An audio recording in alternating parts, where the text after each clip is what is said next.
Nah, si Danti itu ternyata dia kan udah berhubungan seksual sama si setan ini kan, sama si jin iblis ini ya. Ternyata dari point of view si setannya, itu tuh Danti ini udah dipersunting sama setan ini. Hah? Jadi setan ini tuh udah jadiin Danti istrinya dia, dalam tanda kutip gitu ya. Dan ya lu tahu kan kalau misalkan udah makhluk kayak gitu, perjanjiannya udah di luar logika kita ya. Mereka udah punya tata cara mainnya mereka sendiri. Kayak kalau mau dibayar pakai apa juga tergantung maunya mereka gitu kan. Dan dari situ Nanang udah nggak bisa lagi tuh, udah nggak boleh berhubungan sama istrinya lagi. Sama sekali. Padahal istri sahnya tuh ya Nanang kan. Bener, di dunia nyata ya. Cuman kalau menurut si makhluk ini, yang gue juga nggak bisa kasih tahu namanya karena temen gue juga nggak kasih tahu. Dia emang ya udah di mata gue istri gue tuh dia. Lu udah nggak boleh nyentuh dia lagi. Kayak udah diklaim sama si makhluk halus itu ya? Itu udah kayak bener-bener parah banget. Dan tapi ya untungnya mereka dapat si duit yang banyak banget ini. Mereka jadi kaya raya Moy. Kayak anaknya mau beli apa diikutin, anaknya mau apa semua dibeliin. Dan itu gak cuman sekali si Danti ini berhubungan seksual sama si setan ini. Itu berkali-kali sampai udah ketiga kalinya. Berarti duitnya dapat lagi. Pokoknya tiap si mereka melakukan ritual itu muncul tuh duit 1 peti penuh di dalam rumahnya mereka.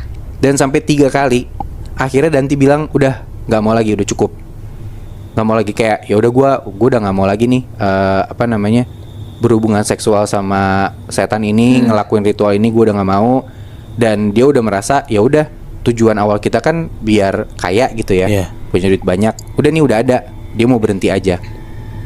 Dan udah nggak pernah lagi nih si Nanang sama Danti ke tempat itu, tempat sakral yang nyetubuhin istrinya itu kan. Mereka berdua nggak balik lagi ke situ. Nah dari situ lama kelamaan Danti tuh jadi sakit-sakitan Moy. Tiba-tiba aja gitu. Awalnya Danti nih ya sakit-sakitan kayak demam, entah dari mana.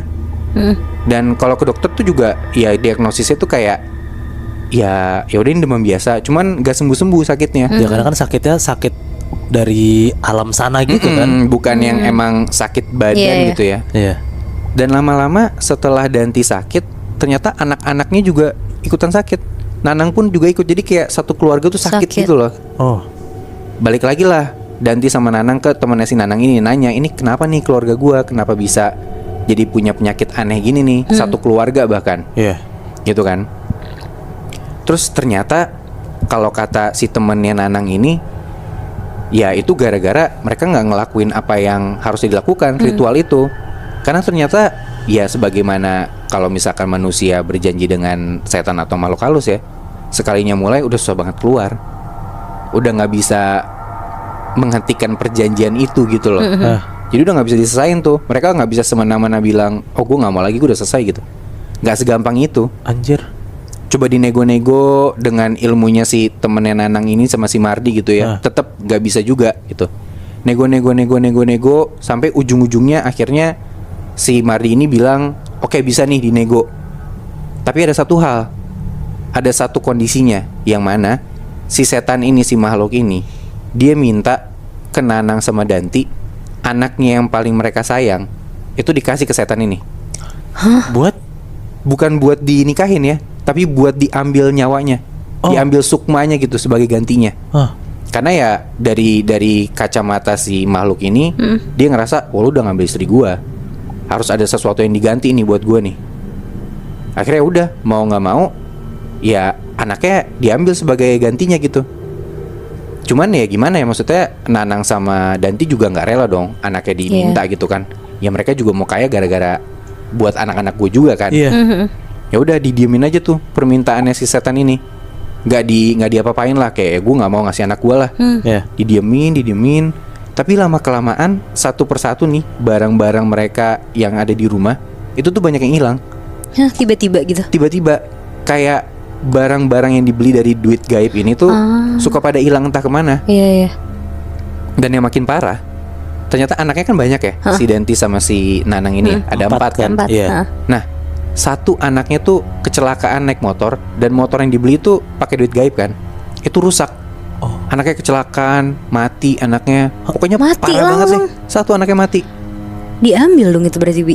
Sebenarnya nggak diambil karena kan dia permintaannya, dia minta sukmanya dan harus ada ritualnya kan. Iya. Cuman karena nggak dilaksanain, jadinya kayak barang-barangnya hilang, ada yang rusak juga, anaknya juga kena imbasnya juga gitu loh, gara-gara kelakuan orang tuanya ini. Jir. Dan sampai akhirnya itu kan baru satu anaknya ya, anaknya ada 4 kan, satu persatu tuh anaknya mati. Semuanya mati akhirnya? Nggak semuanya, sampai sisa ada 1 anaknya mereka nih. Dan akhirnya anaknya yang tinggal 1 ini karena tahu kelakuan bapak sama ibunya kayak gitu, anaknya cabut dari rumah. Kabur gitu ya? Kabur kayak, wah bapak sama gue nggak bener nih. Akhirnya dia cabut dari rumah. Kasian banget kan, padahal ya Danti sama Nanang tuh ngelakuin itu buat anaknya sendiri kan. Cuman anaknya ngeliat, wah bokap nyokap gue nggak bener nih kelakuannya, akhirnya dia cabut sendiri. Dan bahkan sampai sekarang nih ya, kata temen gue, dia bilang mereka berdua nih, si Danti sama Nanang itu masih hidup. Masih di tahun 2023 ini ya. Mereka masih hidup. Cuman mereka hidup cuma berdua doang. Anak-anaknya yang satu tadi, yang tinggal satu tadi, ya udah pada meninggal. Dan yang tinggal 1 tadi udah cabut. Bener-bener nggak pernah balik lagi. Nggak pernah mau lagi ngelihat orang tuanya yang kayak gitu, yang ya menurut anaknya kelakuan orang tuanya nggak benar gitu. Dan duit mereka yang masih banyak itu tetap ada sebenarnya. Tapi nggak bisa dipakai buat beli apa-apa karena percuma. Kalau misalkan beli barang pakai duit itu pasti barangnya rusak atau nanti hilang. Beli makanan juga gitu. Mereka beli makanan pakai duit gaib ini, mereka bisa sakit kayak orang keracunan gitu loh. Oh. Akhirnya udah balik lagi tuh mereka berdua hidup merana sengsara. Tapi ya sekarang cuma berdua aja tanpa anak-anak mereka. Gila. Anjing, berarti semua perjalanan mereka yang maksudnya emang buat menghidupin keluarganya ya, jadi apes juga ujung-ujungnya ya. Itu dia, makanya kayak ya lu udah putus asa banget, tiba-tiba ketemu satu cara yang kepepet lah ya. Tapi ya namanya berjanji dengan makhluk-makhluk gaib emang gak pernah berujung baik sih setahu gue.